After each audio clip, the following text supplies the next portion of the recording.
Deputy Speaker, I'm very grateful to have caught your eye in this important debate, firstly as a member of the Defence Select Committee, but more importantly in this context, as my father, Reginald Francois, was a naval veteran, although he served on minesweepers, as did the chairman of the Defence Select Committee, incidentally, rather than as a submariner. The silent service, as they're sometimes referred to, or the men who wear dolphins, are part of the elite of the Royal Navy, itself the senior service, and have played a fundamental part in the defence of this country for over 100 years, since submarines first went into action in the First World War.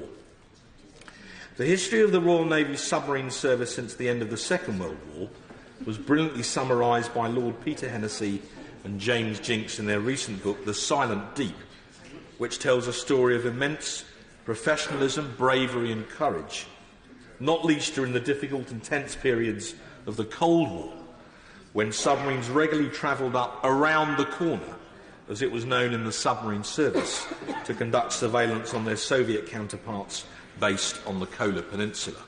And as a senior naval officer reminded me recently, President Putin's father was a submariner.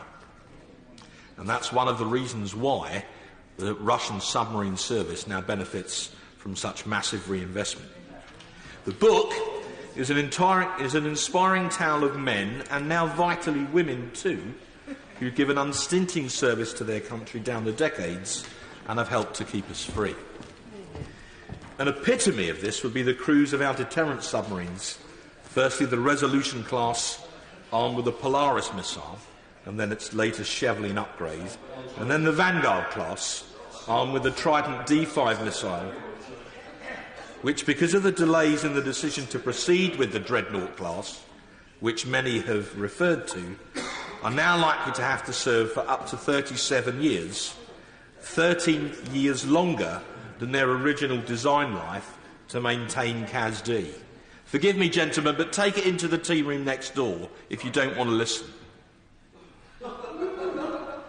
While I was the Minister of State for the Armed Forces a few years ago, I had the privilege of visiting one of these submarines based at Faslane, and I remember being taken aboard by the submarine's commander and walking across the missile casings whilst boarding the boat.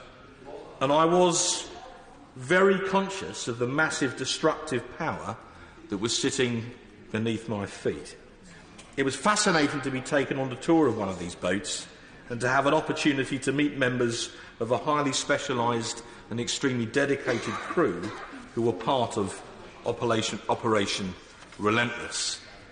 As my honourable friend from Berwick-on-Tweed pointed out so well, these sailors have been prepared to be parted from their families for months at a time, maintaining a lonely but vital vigil in the ocean depths, ready to unleash, if ultimately necessary, unacceptable levels of destruction on any potential enemy, and by so doing help to deter them and to keep us free.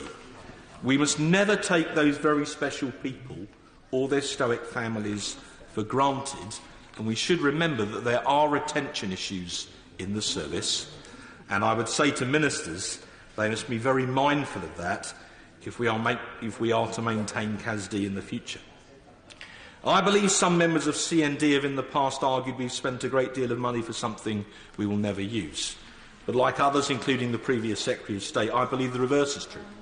We use this system every single day in order to provide the ultimate guarantee of our national security. So it is only right, and it isn't backslapping, that on the 50th anniversary of these vital patrols, we in the House of Commons have an opportunity to pay heartfelt thanks to admire the dedication of those who have manned these boats so professionally on our behalf down the years. Part of the continuous at-sea deterrent programme involves having nuclear attack boats on occasions to protect the deterrent submarines, and this duty will increasingly fall to the Astute class of SSNs. The Astutes are incredibly capable boats, on at least a par with the New Virginia class in the United States, and are arguably even better, thus making them the most effective attack submarines in the world. However, this capability does not come cheap at a current price of around £1.25 billion per boat. Unfortunately, the history of the Astute programme has been a chequered one. with both cost escalation and chronic delays in the production of the boats, it's sadly true to say that BAE Systems, and I'm not looking to enrage the member for Barrow, have not covered themselves in glory on the Astute class, and unfortunately neither have Rolls-Royce, whose transfer of the production of the nuclear steam-raising plant across Derby to its Rangeway facility cost some 2 years' delay in delivering the reactors, which had a major knock-on effect on the timeliness of the whole programme. And as a result of the delays to Astute, there have been serious issues about the availability of British SSNs over the past 5 to 10 years. I will not, to reassure the Secretary of State, discuss classified matters on the floor of the House, but suffice to say, very briefly, because I'm under tight time, suffice to say that when our friends from the North have come visiting, we've not always been prepared to welcome them in the way that we should have done. I'll give way very briefly. One of the real problems, if he was in here only perhaps listen to what I raised, was one of the issues was that the Conservative government in the 1990s didn't order submarines. They turned off the skill base and investment that was needed. And isn't that a lesson that we should learn for the future? And certainly not just blame BAE Systems and Rolls-Royce.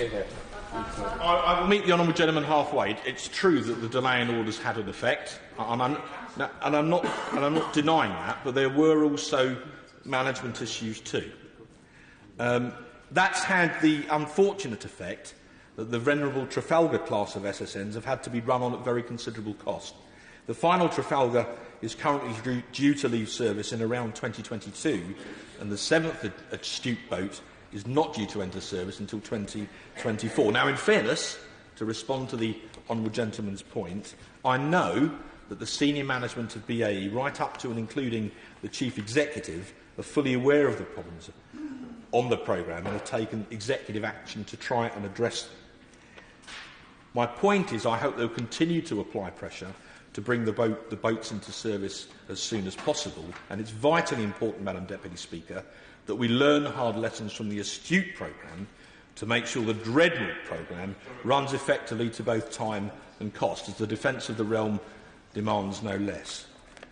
So, in summary, Madam Deputy Speaker, I wish again to pay fulsome tribute to those men and women of the Royal Navy who have selflessly carried out their vital task for 50 years so that those of us in the United Kingdom could sleep safely in our beds at night. We owe a great debt to those who wear dolphins, and it's very appropriate in the House of Commons this afternoon we salute them. We're not backslapping, we stand here in admiration.